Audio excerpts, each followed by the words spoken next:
dream of Pakistan, Jinnah's dream of Pakistan was a civilized, modern, democratic and tolerant society.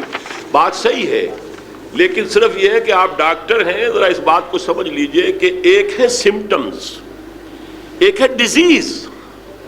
یہ symptom تو میں نے گنوائے ہیں کہ قوم جو ہے منافقت باہمی، نفاق باہمی کا شکار ہو گئی ہے، میں نے گنوائے ہیں. وجہ کیا ہے؟ جو رائزان دیترے اس ملک کا تھا، واحد وجہ جواز جو اس ملک کے لیے تھی، ادھر ہم نے پیش رفت نہیں کی. لہذا جہاں ویکوم ہوتا ہے تو ویکوم کے اندر تو پھر طوفان آتے ہیں، آندھی آتی ہے. اگر ہمارا جو ہے اس مقصد کی طرف فیصلہ کن انداز میں پیش رفت ہوتی، یہ افتراق اور انتشار ہوتا ہی نہ. اور اچھی طرح سمجھ لیجئے 1947 تک ہندو کو میں نے مانا ہے کہ ہم سے زیادہ تعلیم یافتہ، زیادہ سرمایہ دار، لیکن کندھے سے کندھا ملا کر ہم نے قیادت دی ہے ہندوستان کے اندر. مسلمانوں نے برابر کی قیادت تھی. اس صدی کے آغاز میں تو قیادت تھی ہی مسلمانوں کی، لیکن یہ کہ اس کے بعد بھی ظاہر بات ہے کہ ہندو کی اتنی بڑی جو طاقت تھی اس کا مقابلہ کیا ہے.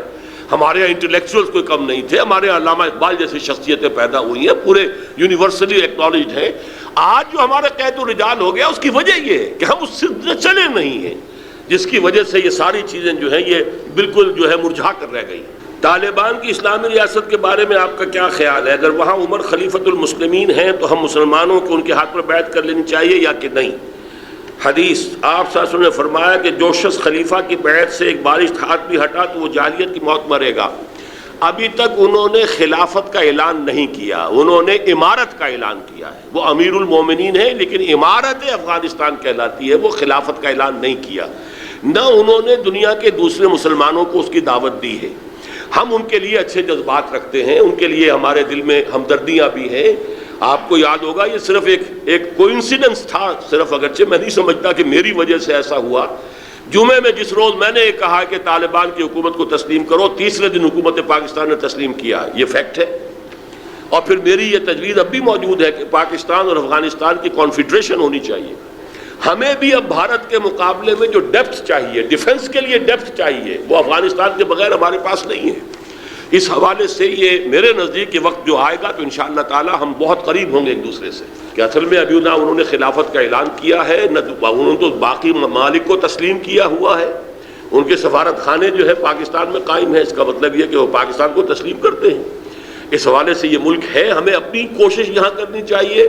اور میں نے یہ کہا تھا کہ اتنا فرق ہے، افغانستان اب مذہبی اعتبار سے وہاں چلا گیا، ہم نیچے کھڑے ہیں. کچھ ہمارا بھی لیول اوپر آئے، ہم آس پاس برابر ہوں تو پھر ہمارا جو ہے آپس میں جوڑ ملے. ورنہ یہ کہ اندیشہ مجھے سخت ہے کہ کہیں ہماری پختون بیلٹ ہم سے کٹ کر ان کے ساتھ نہ جڑ جائے. یہ ہمارے لیے بہت بدقسمتی والی بات ہوگی. اور یہ بات صحیح ہے کہ ہم واقعتاً تباہی کی طرف جا رہے ہیں. اسی لیے میں نے آج لفظ مرثیہ استعمال کیا. میں مرثیہ کہہ رہا ہوں پاکستان کا، سلطنت خدا داد کا، اس لیے کہ اوور ویلملی حالات جو ہیں اللہ تعالیٰ کی طرف سے کوئی معجزانہ اگر معاملہ نہیں ہوتا ہے کہ اس قوم کے دلوں کو وہ بدل دے، تو حالات تو واقعتاً تباہی کی طرف جا رہے ہیں. جمہوریت کے ذریعے سے اسلامی ریاست قائم ہوتی ہے، قرآن و حدیث کی روشنی میں بتائیں. جمہوریت سے مراد دو ہے، ایک ہے الیکشن. الیکشن کے راستے سے کوئی امکان ہی نہیں، لیکن جمہوریت ہی ایک حصہ یہ ہے کہ آپ ایجیٹیٹ کر سکتے ہیں بشرطے کہ آپ پیسفل ہو. یہ جمہوریت کا حصہ ہے، جو کہ سعودی عرب میں نہیں ہے. وہاں دو آدمی نہیں مل کے بیٹھ سکتے اور کوئی مشورہ کر سکتے. لیکن یہ کہ یہاں پر ہمیں یہ حق حاصل ہے، اللہ کا شکر ہے. اس اعتبار سے اگر اس ملک میں خلافت آئے گی، وہ عہد حاضر کی جو بہترین خلافت ہوگی وہ اس ملک میں قائم ہوگی. فکری پس منظر ہے بہت بڑا اس ملک کا. لہذا لیکن یہ کہ بہرحال الیکشن کے ذریعے نہیں آ سکتے.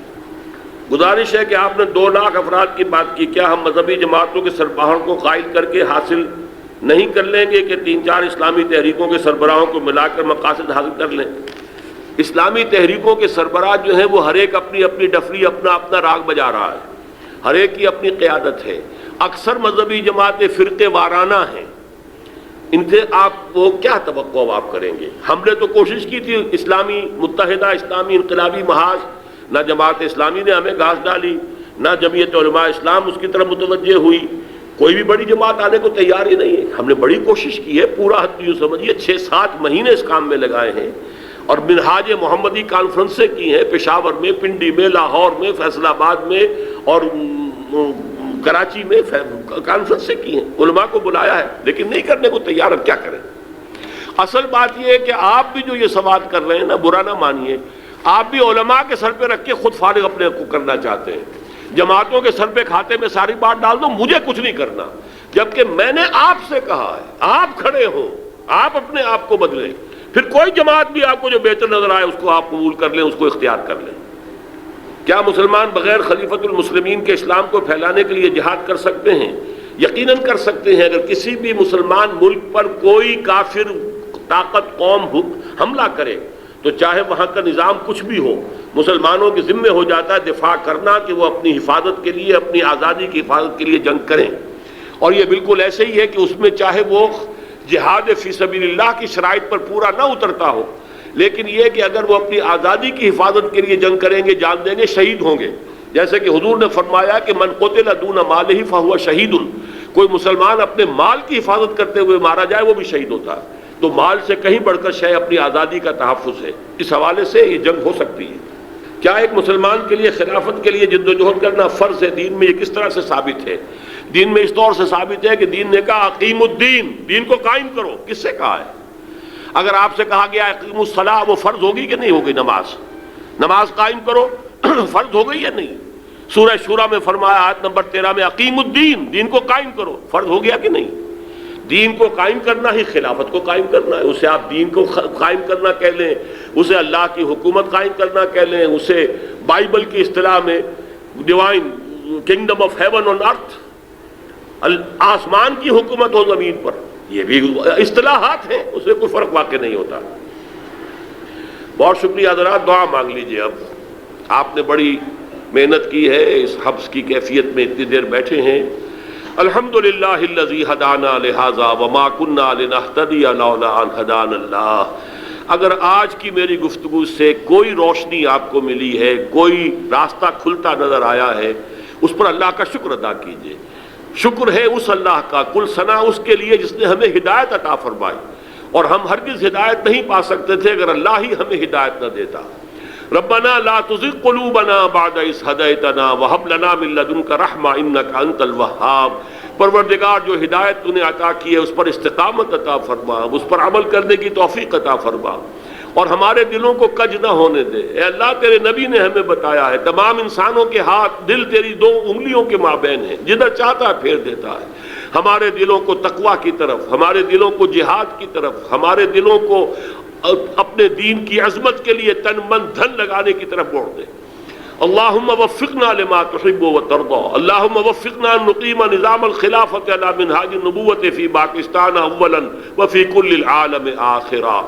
ربنا تقبل منا انك انت السميع العليم وتب علينا انك انت التواب الرحيم، وصلى الله تعالى على خير خلقه محمد وآله واصحابه اجمعين برحمتك يا ارحم الراحمين۔